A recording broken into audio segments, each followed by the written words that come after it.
ایک بوڑھا شخص قبرستان کے اندر آہستہ آہستہ چل رہا تھا اور سوچ رہا تھا کہ اگر یہاں پر میری قبر بن جائے تو شاید یہ جگہ مجھے قبول کر لے گی۔ ایک بوڑھا شخص تھا، آہستہ آہستہ قبرستان کے اندر چل رہا تھا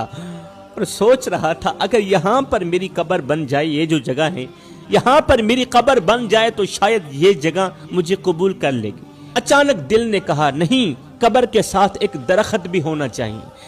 بوڑھے شخص نے گورکن کو بلایا اور کانپتی آواز میں کہا، بھائی موت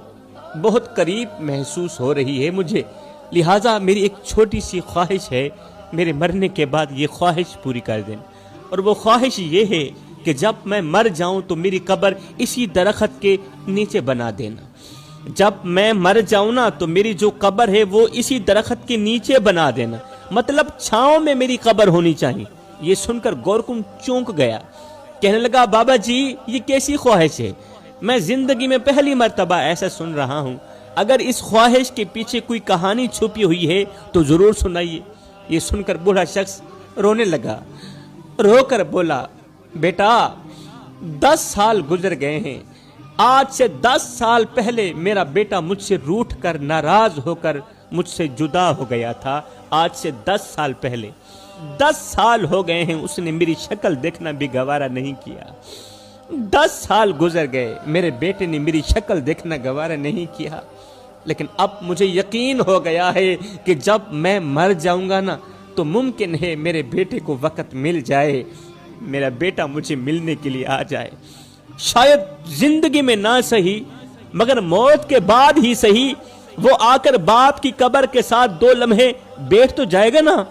گورکن نے آہستہ سے کہا، بابا جی پھر درخت کی چھاؤں کے نیچے قبر بنانے کی خواہش کیوں؟ یہ سنتے ہی بوڑھے شخص کی آنکھیں بھر آئیں، کہا اس لیے کہ جب میں قبر کے اندر پڑا ہوں گا نا اور میرا بیٹا میری قبر کے اوپر آئے گا تو کہیں دھوپ میرے بیٹے کو پریشان نہ کرے۔ جب میں مر جاؤں گا مجھے یقین ہے میرا بیٹا میری قبر پر ضرور آئے گا، اور جب وہ میری قبر پر آئے گا تو کہیں دھوپ میرے بیٹے کو پریشان نہ کرے، کہیں میرے بیٹے کو دھوپ نہ لگ جائے، تتی واہ نہ لگ جائے۔ میں نے ساری زندگی بیٹے کو دھوپ سے بچایا ہے تو قبر میں جا کر بھی یہی چاہتا ہوں کہ میرے بیٹے کو دھوپ نہ لگے، اور ہاں اگر ہو سکے تو میرے بیٹے کو یہ بھی کہہ دینا کہ بیٹا جب میں باپ کی قبر پر آنا تو مسکراتے ہوئے آنا، روتے ہوئے مت آنا، کیونکہ اس وقت تیرے آنسو